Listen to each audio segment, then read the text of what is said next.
Hey, everybody, we're here for a new episode of the show that is yet to be named. I'm here with JohnnyDonuts 777. He's the guy right there. And I'm here with Putty from Putty. Oh, that's weird to say that. Putty, yeah, from Putty. He's down there. Yeah, with our naughty buddy. Today we're talking top 5 horror villains. I guess we're going to go with what's our favorite. Because Putty's list probably has like a doo-doo on it. Wow. Or like what's his name from South Park? Mr. Hanky. Yeah, Mr. Hanky. Mr. Hanky. But No, what was that thing called? The not man bear pig. Man bear Scuzzlebutt. yeah, Scuzzlebutt. It's a man bear pig. Okay, anyways. Keep Super down. cereal I'm guys. being super serial, guys. Okay, listen. Top 5 best horror villains. My list is like we're just gonna get this going here. Putty, kick it off. Okay, I kick it off with a Stephen King character, the only one. It's Pennywise. Go. The only one? So is his list just Pennywise 5 It's times? just Pennywise 5 times. No. Goldberg, number 1. That is a horror villain, actually, in the movie Slay. Santa's sleigh. Santa Yeah. Slay. Oh, yeah, I forgot about that one. All right, but yeah, Pennywise is my number 5. That's you. Me? All right. My number 5 is Freddy Krueger. Alrighty then. That was very simple. My number 5 is a caps between Pennywise and the Chuckster, Chucky. Yeah, I think 2 pretty original characters. Yes, they are. Okay, Buddy? my number 4 is 2 big guys that can't die that will grab any weapon and wear masks. It's capped. It's Jason Voorhees and Michael Myers. Okay. Because they wear masks, they're big guys, and they use anything as a weapon. So, Okay. and My one's on number the 4 13th on Halloween. Sorry. Okay. All right. My number 4 is someone who doesn't just kill you, but he'll torment you while you're doing it and make you realize you're living agony, and that's Pinhead. Pinhead, nice choice. Well, that's my. All right, my number 4 is a guy who's tall and wears masks and uses anything to kill you with. It's Michael Myers. Cool. Okay. My number 3 is something small that has a knife and is a stuffed animal, and it's Chucky. Well, It's he's not technically right. not a stuffed animal, so you lose. Actually, it had stuffing in it. It's only had plastic hands. On a Not an plastic animal. But he's not an animal. Okay, you got me on that one. Can't defend that. He's a humanoid. All right. My number 4 is whatever the hell he wants, or my number 3, I should say, is whatever the hell he wants to be, and it's Leatherface. Okay, he's a thing. Wait, or okay. My number 3 is number 1 in our hearts, but number 3 on my list. It's Hannibal Lecter. Mm-hmm. Okay. Very good choice. My number 2 was JD's number 3, and that is Leatherface. All right. My number 2, nobody's mentioned yet, and it's a boy who likes to dress up like his mother, Norman Bates. Ooh, that's an old school one. My number 2 is a caps. I felt like I liked them side by side, and it's the xenomorph from Aliens and the Thing from The Thing. The 1950s or John Carpenter's? Only John Carpenter's exists in my world. The one where they go with those electro paddles and he just... Yeah, exactly. This guy gets it. Okay. You're number 1, my friend. My number 1 is In Your Nightmares, and it's Freddy Krueger. Whereas my number 1 could be anybody out there and just put on a mask, and it's Michael Myers. Where my number 1 is In Your Dreams, it's Freddy Krueger. All right. So, I mean, we got through that pretty fast. Yeah. Didn't think it was going to go that smoothly, especially with Putty. Wow. Okay, Putty, give them your top 5. All right. Top 5 Pennywise. 4 guys with masks, Jason Voorhees and Michael Myers. Number 3, Chucky, Charles Lee Ray. Number 2, Leatherface, and 1, Frederick Krueger. Nice. All right, With the full name. It's full government. Frederick Sigary Cougar. My number 5 is Freddy Krueger. Number 4 is Pinhead. Number 3 is Leatherface. Number 2, Boy Loves His Mama, Norman Bates. And number 1 is Michael Myers. All right. My number 5 is a tie, Chucky and Pennywise. My number 4 is Michael M. Myers. My number 3 is Hannibal Lecter. My number 2 is the Xenomorph and the Thing. And my number 1 is Frederick Tatum Krueger. Damn it, he went with the middle name. Okay, so if you just came for the list, that's the list. And now we're gonna talk about some stuff. So I like to first point out that Men with Masks is the greatest boy band name of all time. I can just see Jason and Michael Myers. I want it that way. I have a YouTube channel which I'll send you guys after in the Discord. That is it the one with all the rapping villains? It's yeah. There's one where they rap, and there's one where they're all a boy band and they have all the songs. I've seen both of them. I love them. I like the Avengers metal band. Well, you know what? Avengers sucks. Yes, they do, but the metal band was good. No. All right, no, I lied. They don't suck. But okay, so honorable mentions. Mine was Norman Bates. Yeah, he was originally on the list, but I didn't want to keep having ties. I was trying to keep the ties to a minimum. Yeah, actually didn't have any. Wait, did you say Did anybody say Terminator? No. Okay.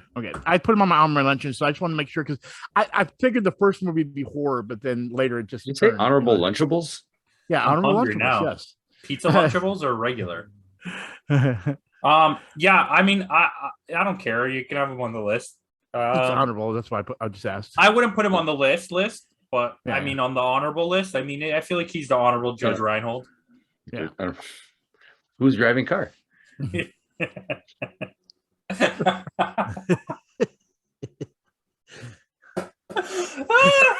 shut up. Okay, so one guy I'm surprised Campo is not on your list is Ghostface. That's a honorable mentions. So this is a reason why I didn't have Ghostface. My reasoning for having him was going to be, and he was going to be high on my list, was that anyone could be Ghostface. But then also my reasoning for not having him is because it's just a bunch of different people. So I didn't want to pick a specific person. So I was like, I'll just keep it on honorable mentions, which is there. Also, surprisingly not on my list was Jason. I had a really hard time choosing between Jason and Michael Myers. That's why I put them on the same number because they're so similar. Michael Myers is more important to the genre than Jason. And also, if you go with what we know about Jason, we don't even get the real Jason we know until the third movie where Michael Myers is there right from the start. But go ahead. Sorry. No, go ahead, Putty. Okay. Well, I was going to say that's the other thing. Like, for example, I loved Freddy versus Jason, even though it was very campy. But I felt like whenever I saw that, I was like, they should have done Jason versus Michael Myers. They're so like those two seem like they'd be perfectly matched when it comes to battle. That would be interesting to see. I think that Jason has a supernatural ability, which would make it. Michael Myers, for the most part, is considered human until the sixth movie, or if you go by the new one in Halloween Kills, he's already like a supernatural thing. But for the majority of the movies, he's not supernatural. He's just some psycho. He's a psychopath in a mask. Yeah. So that's for me. Yeah, I would put him against anybody because that could be anybody. Yeah, I would put Michael Myers against Leatherface. Yeah, I agree with that. Yeah. I think Freddy versus Jason is a great matchup, to be honest. It's a mystical matchup. Yeah. Only thing is like I said, Freddy, I mean, the thing was when you pull him out, he's basically a human again. You know what I mean? But again, that's why I love this so much because like there's always a war between that movie. Like, oh, Jason won, but but Freddy got what he wanted. He just wanted people to remember him so he can go back to doing what he loves. You know what I mean? And Jason did that. So either way, we're just getting off topic, but that's no, this is a good topic. So I think I would like to personally see a movie with Chucky and Freddy having to team up because they're both the same type of character, like a possession type of so absolutely sick in the head, but also like they like to be a dick the whole time about it.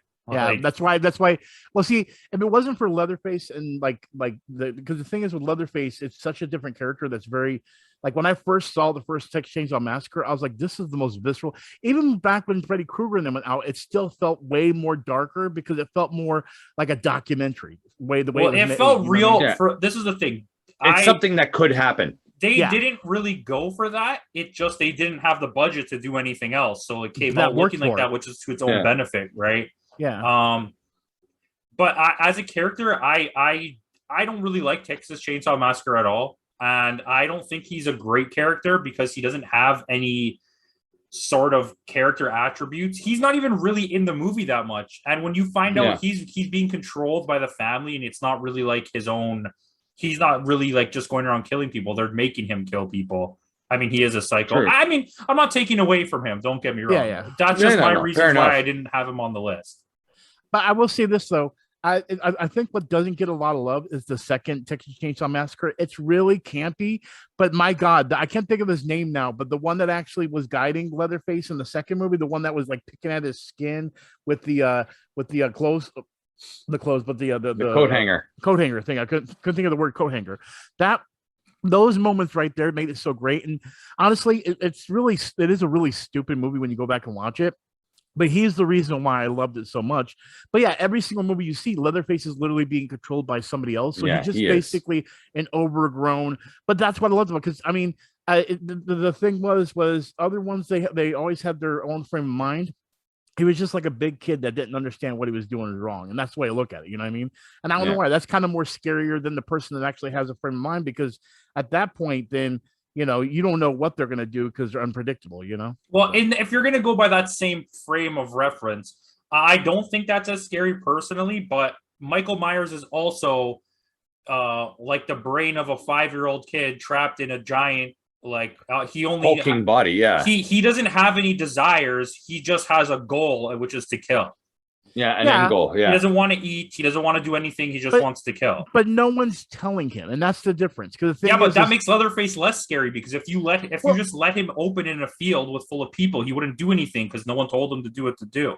He's just going to stand there. Well, see, but that's my whole point. And do a chainsaw dance. Well, no, I get Unless it. You're playing MK10, Mortal Kombat. Yeah, right. But that's my whole point. Michael Myers, oh shit, this guy's about to kill me. I need to run. Leatherface is like, is this guy gonna fucking kill me? If you saw Leatherface, you were not going to stand there and question. Well, I know. He looks scarier than Michael Myers. Yeah, but my whole point is, it's Michael Myers just looks like a William Shatner mask. Yeah, exactly.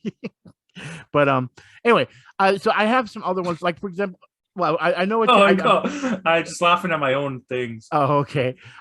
Another one, since you brought up the whole Chucky thing, and I wanted to throw this out there because I love all of them, but I figured since he's like the main one they always put out there, would be Blade from Puppet Master. And not Blade Blade from Marvel, Blade from Puppet Master, the one that actually had the blade and the hook and everything. Yeah, the blade. Buddy says, I choose Blade from Puppet Master, not Blade from Marvel, Blade from Puppet Master. Well, because you said that the first time. I'm pretty sure. I'm sorry. There's still gonna be people like, dude, you're waiting to make sure we knew it wasn't Blade from Marvel, was just to repeat. I'm not talking to you. I'm talking to the audience. Okay, I'm talking to the audience. That's a good character, actually. Yeah. I mean, I totally forgot about.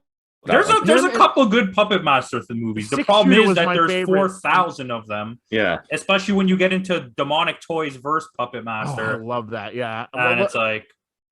Well, see, my favorite was actually 6-Shooter, but he's not a fan favorite. He was just my personal favorite. And that's why I put Blade on here, because I figured I liked them all. He's the main guy, basically. Yeah, exactly. Yeah, he's the main. All of them. But then there's other ones which I'll get to in a second. So I'm gonna let you guys go more, because I got much more. I don't have anything. I banked this list based on the fact that you guys were gonna come with. Okay, I'm gonna throw Pumpkinhead out there. That's a good choice. I didn't put him on the list. I totally forgot about him. Actually, to be honest with you, I totally forgot about him. Well, I wanted to put oh my God, what's his name? I believe it's Sam from Trick or Treat, the little pumpkin guy. Trick or Treat. Yeah, Sam. But he's not really a villain. He's kind of there just as the watcher, just to observe the people dying. Uatu. Here's one that I was a little bit confused about. Would you count Jigsaw or Jigsaw the actual stuffed animal in this situation? Because I put Jigsaw on my list. Yeah, Jigsaw. I think Jigsaw, because like I said, researching this list, I did see his name come up there a few times. I mean, I think that's a fair one. His way of killing is different, but I still think he's doing it, so it kind of goes with that. I mean, there has to be a line, right? At some point, we don't really have any ghosts, which is good. We don't have any demons really, which is good. I feel like we went. I tried to stay away from monsters. I tried to stick more with killers and. Well, when we kind of left the list open like that, I was like, "There's no way I'm not having the Xenomorph or the Thing on it," because the Thing is so iconic, and the fact that it could be anything, which is also kind of why I didn't want to have it on the list. But at the same time, it's a mimic. Yeah, it did such a good job of of being of that monster, and the xenomorph is like just iconic. Period. Yeah, That's like probably the coolest horror monster ever. Well, I agree with that. See, that was the problem when I But had. see, that's why I didn't choose it too. It's because if we do a movie monster list, the xenomorphs We'll do a monster list then. All right then. Yeah, see, that was the thing where I was trying to figure out, and I couldn't understand like what monster is between like Universal monster to King Kong and Godzilla. You know what I mean? There's such a broad range of like what horror and non-horror is, because I think of those as sci-fi. You know what I mean? That's just how I am. I guess you think the Universal horror movies are sci-fi. Well, no, but what I'm saying is like, well, I even though I know aliens, Godzilla can be a little sci-fi, I guess. But yeah, Godzilla is fully sci-fi, I would say. But you get what I'm saying, though. Like I when you bring in a little gore, is that when it makes it horror? Like, then you got to throw in a subcategory. Do you want to put it in the kaiju? Well, hold on. When you generally look at horror, right? So, like, this is a weird conversation to have in the middle of the video, but when you're generally looking at horror, okay, the origins of horror movies are Dracula, Frankenstein, the Wolfman, Creature from the Black Lagoon, The Mummy, anything Boris Karloff or Bela Lugosi. Yeah, that's like general horror, and that was the basis of general horror almost all the way until like late 70s when you started getting slashers.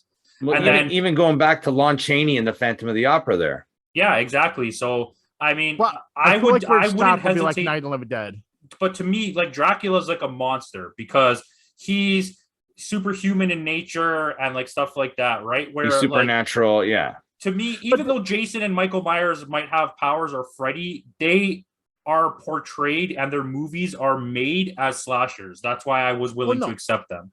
Well, see, that's the reason why, like, for example, when you look at that, would Frankenstein's monster really be then supernatural? He's just a human that was brought back to life. Would have let Frankenstein be on the list for sure. But you get what I'm saying? That's where I was saying when they say, like, the Universal monsters, like, I hate it's not ever like I want to make things complicated, but I'm so afraid when I throw something on the list because I don't want to say my list ahead of time to you guys so we all keep it a surprise. But then I'm like, oh, I threw that in. Oh, that's a monster. And I'm like, but that's where it's hard to draw the line. Like, for example, Predator's a prime example. Predator is an alien. All right. So, but is he considered a monster? I would consider that a monster because it's not a human. In any way. Same here. And that's why I kind of kept my list to more slashers, murderers kind of thing, because like I said, I don't want to burn a list with monsters in case we do a monsters list, right? Well, there's going to be a monsters list eventually. It's probably going to be next year when you guys don't even remember that this list exists. Yeah, exactly. So, I mean, but I think that that's different. Like, because to me, for like just general basis of a movie, I do not consider King Kong or Godzilla horror movie monsters. No, I consider that pure science fiction, and because it's plausible that radiation affects some animal. So you get a big gorilla. I mean, there's a wide variety, right? But like, I don't have the Blob on this list. I could have put the Blob. That was pretty close for me. I like the Blob. So let's talk about Pinhead because JD, you have Pinhead. Yes, I do. So tell me about him and why. Pinhead, he's a demon from another dimension that he's released, but he is there to not just kill you, but like I said, in similar ways to Freddy, he torments you. He tortures you mentally, physically. He doesn't just murder you. And I think that's why I think Pinhead does not get enough love. Oh yeah, he's in my honorable mentions. I definitely had the love there. I mean, the only reason why again Freddy got higher on the list for me, just personally, is I can't say the name right now. I want to say Cerebus. It's not Cerebus. Cerebral. The monsters, the names of the creatures from Hellraiser. Anyway. Yes. Cenobites. Cenobites. Yes. I couldn't think of the name. Anyway, is that there's a bunch of them. Hell. Yeah, right, exactly. But they're from hell. You know what I mean? Like the one with the compact discs. Exactly. Remember that one? That's the best one. They call them CD. Oh my God, throw CDs at everybody. No, there really was. Look them up. It is. It's so great. I'm not even gonna. Okay. But no.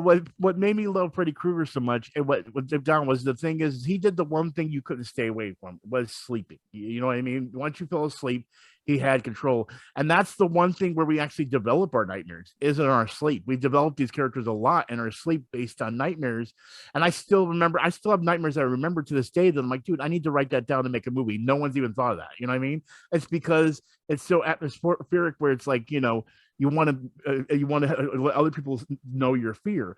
And he personally can go in there and actually manipulate and make it something. But then again, dreams are also very personal too. So when somebody's invading your personal space like that, that's fearful as well. I think that my choice for him was not because of any of that.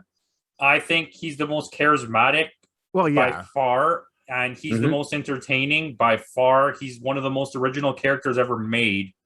And I think all of those things together it had to be number one. Like, to me, I didn't even question it. When I started my list, I just had Freddy Krueger at number one, and I didn't even worry about anything else. But my big thing that I have with these movies, which I might as well talk about, is they always fall asleep, and then end up in their dream unknowingly. Like, how do you fall asleep without knowing that you fell asleep? Like you're running down the street, then all of a sudden it's a dream that you're running down the street. You just fall asleep in the middle of the road. You fall asleep in the middle of while you were running, and you just fell asleep. Like, there's so many times where I have to go to sleep to fall asleep. I can't just fall asleep. Yeah, it takes me a while to fall asleep unless I'm like super exhausted. I need to unwind. But I can't fall asleep while I'm doing something. Do you know what I mean? I can't just be like in the middle of doing something and then just be like. Actually, I have. I remember one night I was writing something, and it's like next thing I know, I'm like asleep, and my pen's in my eye, kind of thing. That sounds painful. Yeah, right. Okay, Putty, did you have anybody that nobody else has? Yeah, I do, but I wanted to go ahead and say one more thing about the whole Freddy thing. I wanted to say that there's been a bunch of the movies that have been kind of bad, and I actually saw Freddy's Dead in theaters when they did the whole 3D thing, so I thought it would be the best thing in my life. I know. Well, honestly, everyone says that movie's horrible. The worst thing was seeing Roseanne Barr and Tom Arnold in that movie. That's all I'm going to say. So that's scary. That's scary. But anyway, with that being said, I actually another one I have on my list is Leprechaun.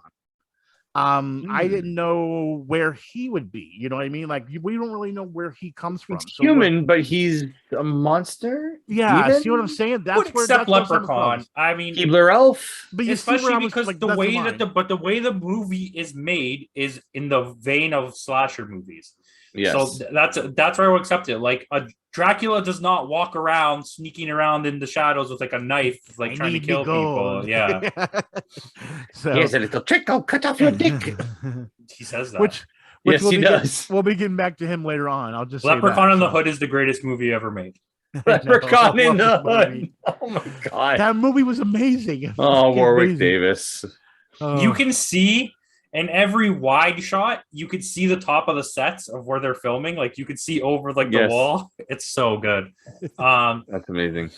Or the most recent Leprechaun with what's his name from WWE there? Oh, Hornswoggle. I've never seen that one. I'm gonna go watch that now. Go watch it. Do yourself a favor. It's bad, but it's good. It's a good bad. I'm okay with. I mean, the first Leprechaun is good-ish. Yeah. There's a few of them that are watchable. Bad. That's the one with Jennifer Aniston. Yeah. In the overalls. Yeah, again, we'll get to that later. Anyway. Yeah, you will. So what, Jay, do you have any left? I got Jack Torrance. I was close to putting him on my list. Norman Bates and Jack Torrance are probably the closest. Yeah. In the same vein, right? Yeah, where these are just people that go mad. The thing with Norman Bates is he doesn't really have that much of what do you call it? Like a character build. Yeah, like he's kind of just there as the killer. He doesn't really have a personality. He's kind of just flat, and I mean, it makes him scary, but it doesn't make me want to be like, like where Hannibal Lecter is like, he's so cold and he's calculated. Yes, he knows what he's doing. It's crazy how he can be so polite and like a gentleman. He can draw you in. He has so much charm. He seems so like innocent, like he wouldn't do anything. And then as soon as you give him a chance, he kills every single person in the room and just leaves. Have the lamb stopped screaming yet, Clarice? Exactly. And he's like, just the way he talks is scary. Anthony Hopkins is great. Yeah, he was really good in that movie. Going back to the whole Norman Bates thing though, the movie didn't do the character building that well. Oh, but the TV series that they had a few years ago. Oh, I love it. That was a really good series, and they built up in the final season. It built up to basically the final season was basically Psycho, the movie Psycho. Told with a few differences here and there, but you saw how the character went the way he is. You saw the mental illnesses that he suffered from. You saw what his mother was like to him to make him the way he is. So if I suggest go back and watch like the series Bates Motel, if you're a fan of like that whole horror thing, go watch Bates Motel because they did a really good job with Norman Bates. I actually and Freddie like Highmore all the is Psycho fantastic. movies. Even the Vince Vaughn one. No, not that. The sequel, the Anthony Perkins actual sequels. Yeah. 1 to 4. Yeah. But what's the other one? Hannibal has a show, and that's like very visceral. Mads Mikkelsen. Yeah, Mads Mikkelsen. That guy can do no wrong. And that show really shows you like what a sick fuck he is. And yeah, he played the character so well. Yeah, it's a great character. Hannibal Rising, though, that prequel movie is so bad. I'd never recommend that anybody is that the one watch with what's his name, the British guy there? Not Guy Pearce. Was it Guy Pearce? I don't know. I don't remember anything about it except how bad it was. Yeah, I don't remember. I remember seeing it in theaters, and I was like, "Oh man," and I don't remember it either. So no, I'm thinking Red Dragon. Red Dragon wasn't. That was Guy Pearce, I think. Yeah. The guy from that doesn't even have Hannibal in it, I don't think. No. It was a remake of a movie from the 80s called Manhunter. Well, Manhunter is basically Silence of the Lambs, kind of. It's a Manhunter is Red Dragon and Silence of the Lambs in one movie. Yeah, with the guy from CSI. Yeah, with isn't it Brian Cox? Yeah, Brian Cox is Hannibal Lecter. Yeah. Anyways, he will tickle your dick or whatever the hell he says. All right, Putty. Yeah, go ahead. Yeah. Last honorable mention I have is Candyman. Yeah, Candyman was another one that I was debating. He falls in the category. Yeah, and I actually like the new movie. I'm not saying it's the best out there, but I like how Jordan Peele kind of put things together, and the way he pieced things. It's not the best, like I said. I mean, it's definitely in my eyes better than Halloween Kills for sure, 100%. But Jordan Peele, I feel like even though he loved Candyman, I feel like he's better doing his own creative ideas instead of going off of another story that already exists. If that makes sense, but it's still good. Probably, good I don't mind. Didn't make that movie. I mean, it's amazing how. Sorry, but I mean, it's amazing how Jordan Peele went from like comedy to like carve this little horror. He always loved horror. Yes, horror was his thing. Always, he just happened to be funny. Yeah. And I mean, yeah, good for him. I don't mind like him on the Twilight Zone either. Like the new Twilight stuff that he does was pretty decent. At least what I saw. It just was recently, like it's last couple of years. Yeah, I've never seen. It started last year, I think. Yeah, the first season. I'll look it up. Okay, yeah, I'll look it up. I love Twilight Zone. Because I Am the Beholder, I still watch that old episode. It's my favorite episode. No, I like the one with the aliens with the mind that they speak to each other telepathically. I like the one with the thing on the wing and William Shatner. Yeah, William Shatner in the airplane, the Gremlin. Simpsons did that one too. Yeah, Simpsons did everything. Simpsons did it. Anyways, just like Michael Myers, that's scary because like it's like William Shatner behind a bush. He's like, if you get too close, I will kill you. Wait, look at my toupee. Would the world blow up if William Shatner wore a Michael Myers mask? No, but if he was Inception. In the movie, if he was in the movie, it would blow up. It's like I'm looking in a mirror. Imagine he does a movie called like Easter, and he's wearing a Michael Myers mask. Like I don't know what the opposite. He's in a bunny suit with a Michael Myers mask. He's in the Donnie Darko bunny suit. Yes, exactly. I accept that movie 100%. That needs to happen. It needs to happen. Yes. William Shatner, if you're listening to it, when we Fan Expo, we'll tell William Shatner. If he's not in space already. Yeah, right. But yeah, that's all I have. Do you guys have anything? Same here. That's it. Yep. We're good. All right, everybody. Thank you for watching and like, comment, subscribe. Let us know who your favorite movie bad guy, killer, villain guy is. Peace out.